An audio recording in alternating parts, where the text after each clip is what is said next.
enriching minds and inspiring dreams. That's a noble mission statement. So, in what way is the Children's School of Atlanta going about this? Diversity and inclusion means to me that people who are different should be included to stuff. People who are different should be included to stuff. Now, I'm not addressing the child here, but rather the children's school for having enriched and inspired this student's mind towards expressing that notion. So my question is, different than what? Who or what characteristics qualify as being different? And upon what basis is normal defined to distinguish the two? For me, diversity and inclusion, especially in the context of the children's school, is a place where kids can see themselves in the faces of leadership and teachers and their colleagues, and where they can really show fully who they are. So diversity and inclusion means that the children can see themselves in the faces of leadership. What does that mean exactly? What do you mean by seeing themselves? And you also said where they can show fully who they are. What aspect of seeing someone defines who someone is? Also, if your student body is diverse, then no one teacher in any given class can possibly resemble every student, can they? I'm confused. For our students, as they are coming into their own and figuring out who they are and their place in the world, this is reaffirming them as individuals, and it's encouraging them to show up as their authentic selves so that their relationships that they're forming, their opinions and ability to speak their truth, they're able to do that. Reaffirming their individuality by classifying and considering them based on their differences. What exactly are those differences again? The ones that can be seen in the school's leadership. How are you categorizing all of these individual children so that they can speak their truth? Shouldn't you be teaching them the truth of spelling, math, and history? And I would still like some clarity on the topic of difference. What defines one student as being different to another student by any notion beyond the fact that we are all different people? Why do people hate? They hate for many reasons, I'm very sad to say. But it doesn't always have to be this way. Why do people hate?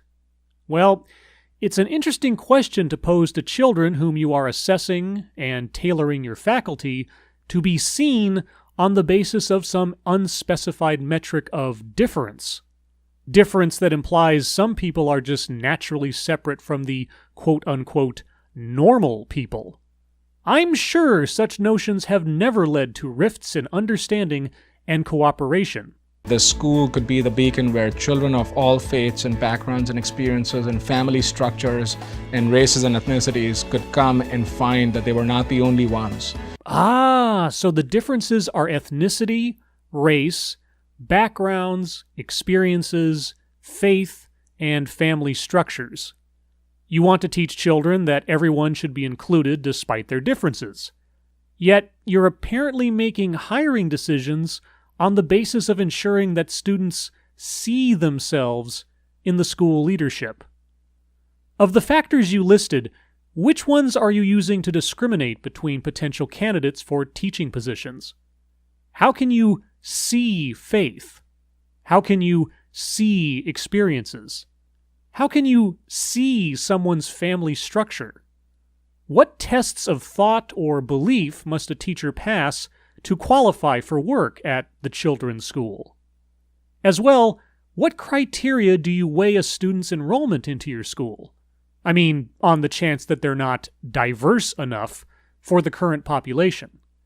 Because given that the cost to go to your school is in the neighborhood of $24,000, coming to about $4,000 a year for all 6 grades, would the first test for enrollment be economic viability by any chance? You look around, you can see the diversity. And for a family like ours that is a biracial couple and a same-sex couple, it's wonderful to look around and feel some sense of inclusion. I feel like, gosh, I belong, and it feels safe. Right. So again, you can see the diversity. And this makes you, as a parent, feel safe. So, outside of a controlled environment of diversity and inclusion, i.e., the real world, you do not feel safe? I wonder what message your kids are taking away from that. There aren't that many places that embrace it the way this place does. It really is a central part of the children's school and terribly important. Oh, I think you might be surprised just how many businesses and other educational institutions have adopted the diversity and inclusion philosophy into their policies and practices. You are, quite literally, not alone in your thinking. It's really important, especially at the younger ages, when you are learning based on what you see, not so much what you're internalizing. Yes, there's a lot that can be ingrained into a child at such a young age, based on what they see. But do you think that it's healthy for children to focus so entirely on appearances? I wonder if the children's school has any kind of quotas established to ensure that children are seeing the correct mix of people amongst their classmates. They must have some method of maintaining diversity and avoiding any uniformity. I think where TCS is really unique because here everybody is included and there's nobody who's off and won't let anybody else join them. No offense to the student, but being only a 6th grader, I would have to doubt that you have spent much time in so many other schools that you can make such a decisive assessment on how unique, or not, the children's school is. And like I said, diversity and inclusion is the mainstream thought right now. Or is the children's school too focused on being different that they cannot see how they're falling in line with so many others? It is rare that you walk onto a campus when you see as much diversity as you see, but there is a feeling as well here at the children's school where you know that it goes beyond the things that you can see. Does it?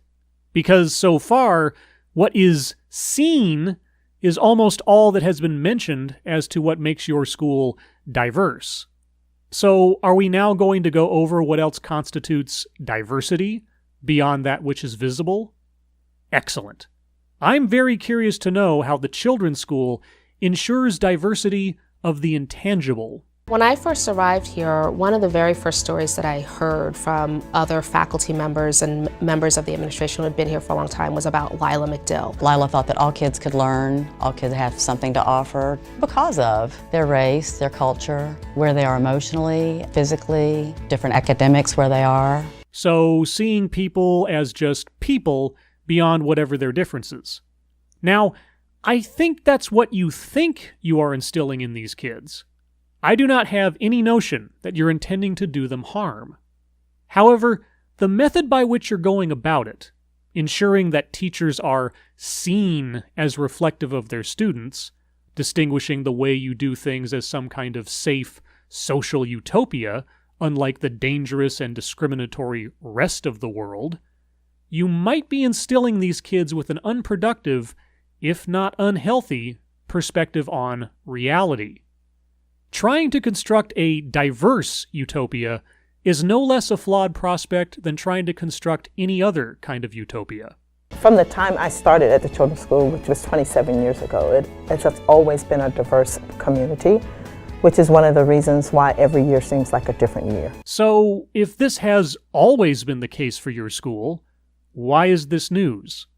What is so different about your policies now versus 30 years ago that you have to reaffirm to the world what is, apparently, old hat to the children's school?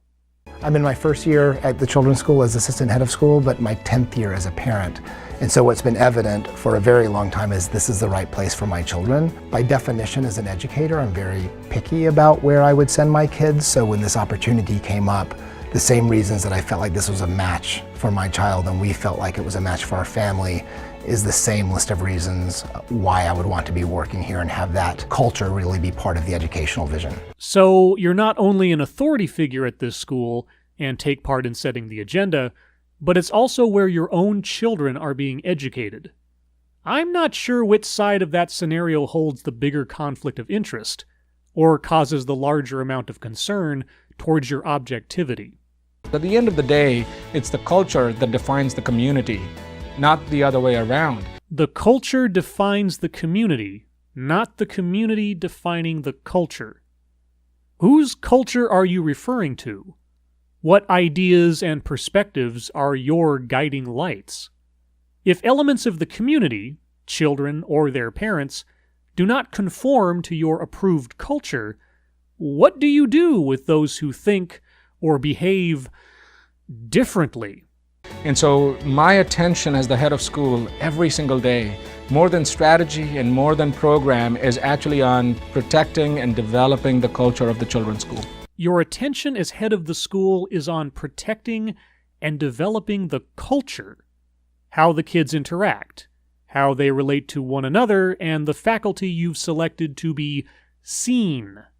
So, not paying attention to their education, not teaching them the basic skills, and allowing their minds and opinions to form of their own accord, but your focus is on controlling the optics and behaviors prevalent within the school. Got it. It's our job as educators and parents to create that community outside, just like we are creating that community here at the children's school inside. I'm not sure how healthy a notion it is to be entwining the responsibilities of educators and parents so closely together. Now, I know that might sound like nitpicking. I know that being a grade school teacher involves some of the same tasks and responsibilities of a parent on a surface level. But, in my opinion, teachers equating themselves or their role as educators with that of being parents kinda seems like a slippery slope. It's the difference between merely teaching kids facts, figures, and fundamentals, and thinking that it's their place to instill values and opinions into a child through what they see, and by way of a culture that the teachers approve of. I think there are many things that we learn growing up, and I think as adults it's important to be reminded about those values. And I always thought about it in terms of the kids. I never thought it in terms about me. So, wait. The children's school is teaching you, the parent, about values. Okay. I think that's really important because I want to be the best parent I can be. I understand that that is your desire, and I can respect it. However, it sounds as though you are deferring to a grade school some of what you, as the parent, should be teaching your own children. I hope I am wrong in that assessment, because letting an outside institution, with its own agenda of visual diversity and enforced culture, to be in charge of your parenting is a frightening prospect. And as far as I can see, that really says it all. As always, thank you for watching.